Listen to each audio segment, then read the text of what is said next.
medium-sized businesses, families, parents, people who are caring for loved ones know that there are a lot of people fighting for them in the Capitol today. And we are here today to talk about the Family Care Act. And we're very grateful for the lawmakers who are with us today, who for years have been talking about the importance of passing a bill that makes it possible to have strong families, a strong work ethic, and strong medium and small businesses. And no one has a longer history working on this measure than Representative Dan Miller. Let me just, for the purpose of the press, acknowledge that I'm Donna Cooper from Children First. I'll be our MC, but I am very proud to turn over the conversation this morning with Representative Dan Miller.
People would ask, why's your mom sleeping? She'd fall asleep because she just was trying to be there. One time we won something. We had an award. I got an award. My mom was sick. She couldn't afford to miss work. Not only did she come to the event, but she passed out at the event because she was sick. She shouldn't have been working. We didn't have health care. We didn't have paid leave. I had to go get help when I had the award that I got when I was 16 years old to get my mom to wake up because she was sick. She wanted to be there for me because it was a special day for me. She wanted to do that for me and my sister and like so many moms and dads all across the Commonwealth. They want to be there for those moments. My mom ended up not only having pneumonia, she ended up going to work that night. Couldn't afford not to. And then when I was 17, she ended up getting that job that got us health care. She got a union job. She got a steelworker job. She got paid leave. And look, we can't have these little individual stories about, well, if you're lucky enough to get this or that, then you can have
you support Pennsylvania's workers and their families if you do not support the Family Care Act. We have the votes. We've made that clear. Let's do what 81% of Pennsylvanians want and pass the Family Care Act now. Should have been done already.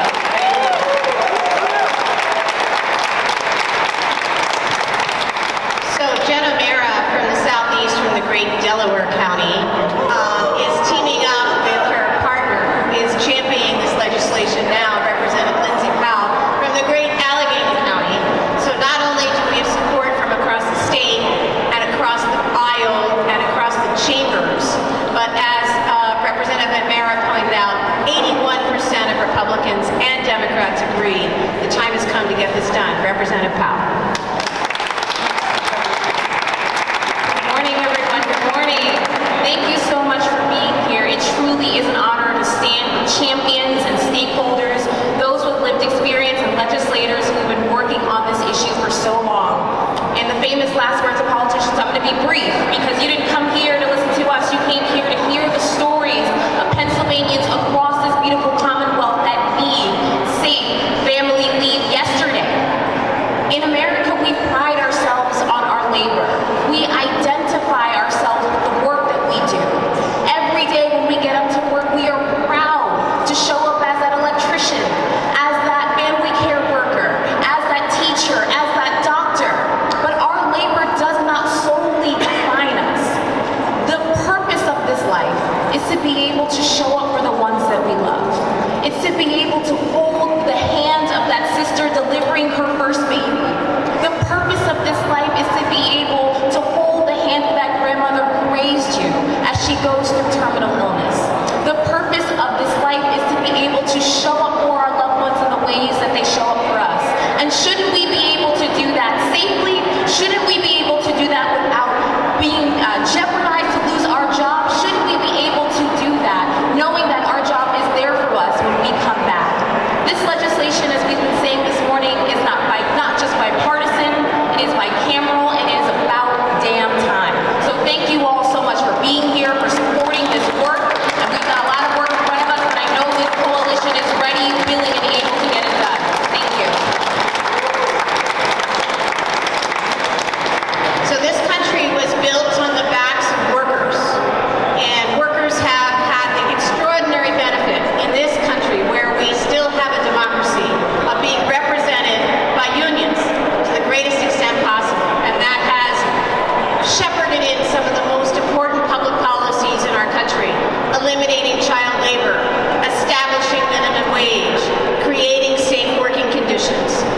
Now, and for a long time, our unions have been very clear to say workers should not be penalized for having to take care of a loved one. Workers should be supported in taking care of a loved one. And we are so proud today that the first woman president of the AFL-CIO, Angela Ferrito, is here to express her support for the Family Care Act.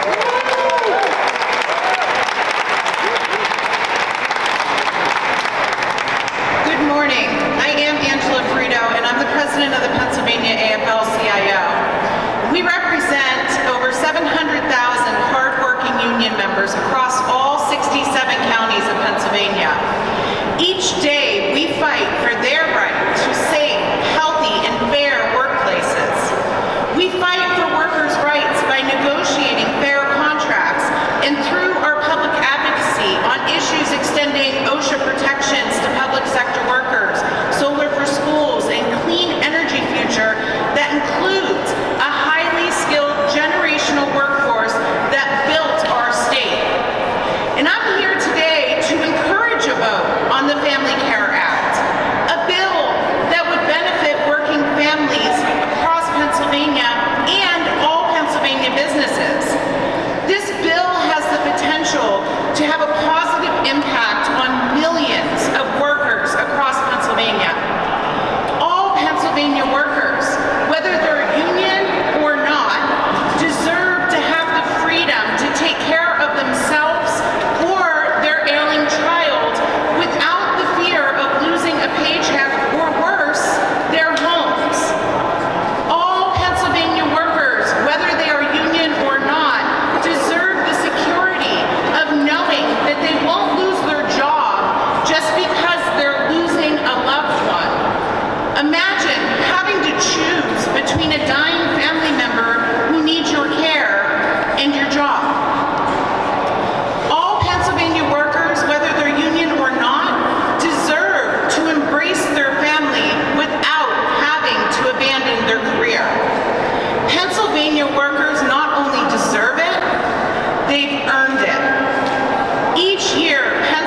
including 1.2 billion lost by women. That's not acceptable, and it's time to support working families that support our economy and pass the Family Care Act. Thank you.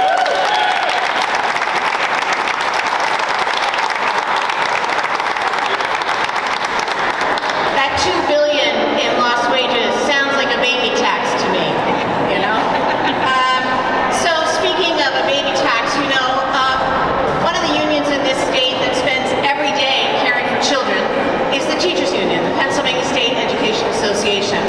And they see little ones walk into school, and they are the light that paves the way to their future. And they know that there are parents who had to go to work immediately after delivering a baby, in spite of the fact that they still have a kindergartner that they need to walk to school and leave in the hands of a kindergarten teacher. And we also know that our teachers' unions don't uniformly have paid family and medical leave for all of their employees, in spite of the fact that some of their parents that they serve work for large companies in Pennsylvania that do have that benefit. And so they know firsthand the pain as a teacher or a school lunch lady or a bus driver or a counselor that has to go back to work immediately, knowing the harm that it's doing to their children, but they have no choice but to be back in that classroom, back in that school, if they want to keep their job. It's unacceptable in a state as important as Pennsylvania, where every state around us nearly is making paid family leave possible for every worker.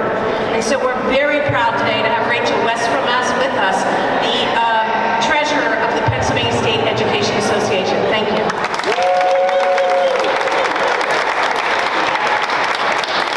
Good morning, everyone. I am Rachel West, the SEA Treasurer, and I'm here on behalf of 177,000 members of the SEA. We represent our teachers, our counselors, and also our education support professionals across the state. We are here to talk about this because paid family leave isn't just good policy, it's absolutely essential. And as you've heard many people mention today, there are all sorts of different policies going around, and we're saying this is bipartisan, we know that everybody wants it, and yet we're still here talking about it because we don't have it. Nearly all of us in our lifetime will face a moment where we have to make a decision between staying home and not getting paid or going back to work. And whether that's because you just had a baby, and like I did, I had to go back to work 7 weeks later because I couldn't afford to take unpaid leave. So I went back to work 7 weeks after my baby was born and had to put my 3-year-old in daycare and find family that could take care of a 7-week-old because it is very difficult to find childcare for a baby that young. So we are putting our families and our children in a state where there are times that people have to actually give up any income because they are unable to find a way to go back to work. This would establish a common sense insurance fund that would make sure that no one has to face losing their income or their livelihood in order to have a family. Pennsylvania has the 9th oldest population in the country. The number of residents over age 85 is growing faster than any other age group, which means there is a bigger likelihood that people my age are going to be facing taking care of their children and their parents. And it is very difficult to find the time and the leave to be able to do that. We know that other states are doing it. We know that 75% of our teachers are women, and educators are often the primary caregivers for their children, their spouses, and their parents. We know that paid leave will help them stay within the workforce. We know that this is especially important for educators right now as we are noticing a deepening of the teacher shortage. Education support professionals, our custodians, classroom aides, bus drivers, and cafeteria workers often don't have any paid leave at all. So they are often really at a loss if they can take that unpaid time, and many of those people are already living paycheck to paycheck and they cannot afford to take that unpaid time. Pennsylvania is way behind on this issue. And for the sake of our families and our children and our loved ones, it's time for us to catch up. Let's get this done. Thank you.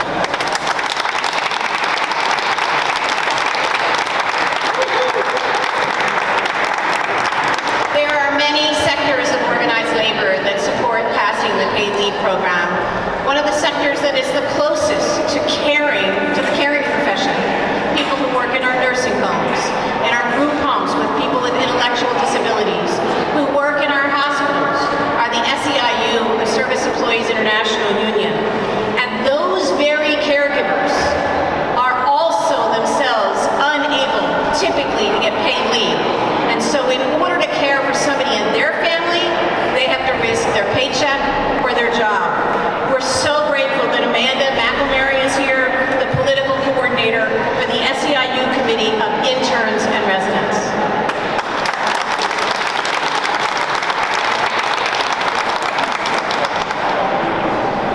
Good morning. My name is Amanda McElmurray. I'm an organizer and the political coordinator with the Committee of Interns and Residents, which is part of SEIU. And SEIU represents about 80,000 workers across the state. We at CIR, the Committee of Interns and Residents, and all locals of SEIU State Council support this bill and urge it to pass. CIR represents 87% of resident physicians in Philadelphia, which is over 4,000 frontline doctors at every major hospital in Philly. One of our leaders, Dr. Brentley Rowland, a physician in family medicine, was supposed to be here today to speak, but unfortunately, as often happens with doctors, she got called into work, so you have me instead. She sends her regrets and her support, and here's what she would say if she was here today. Thank you for the chance to speak in support of the Family Care Act. I share these words today as a union member, a mother, and a family physician, and I'm grateful for a chance to voice my strong support for this essential legislation. I had my daughter in medical school, and I distinctly remember my cousin who gave birth around the same time in Canada. She was anticipating a year of paid maternity leave, full salary with job protection. I remember the deep envy I felt at how well protected and supported she would be as I navigated having to take leave from school and the precariousness of relying on student loans to support my family. The United States is the only high-income country in the world that does not universally provide for some degree of family leave, and I'm thrilled that Pennsylvania is leading and taking steps to remedy that. Today, as a family physician, I have the privilege of caring for some of Philadelphia's most under-resourced families. Many of the pregnant patients I care for are vulnerable. They're facing the harsh realities of poverty and low-wage employment while child-rearing in today's economy. Many must leave their work at the end of pregnancy because they have no parental leave to speak of, losing income just as they are growing their families. Others are forced to return to work just 4 weeks postpartum, still bleeding from their recent births, arms aching for their babies. I see firsthand how paid parental leave would support the emotional, physical, and financial health of all families. Research shows that insufficient and unpaid maternity leave increases the risk of postpartum depression, a common sense conclusion that calls for common sense legislation like this. Paid family leave in Pennsylvania will provide essential protection for all families. It'll support the health of mothers, parents, and children. It'll help prevent postpartum depression and financial vulnerability. It'll strengthen family bonds. It is crucial and wholehearted legislation, and I urge all State House and Senate members to support this life-saving measure. Thank you.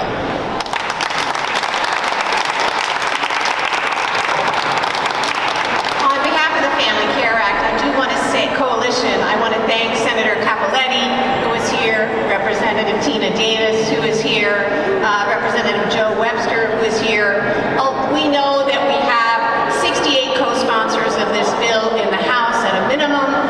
The Senate companion bill was just released. We are on a roll. We are so grateful to organized labor in the AFL-CIO, the Pennsylvania State Education Association, SEIU, and the other unions who have stepped forward to lend their voice to this. This issue is one our union members and our citizens of this state, they are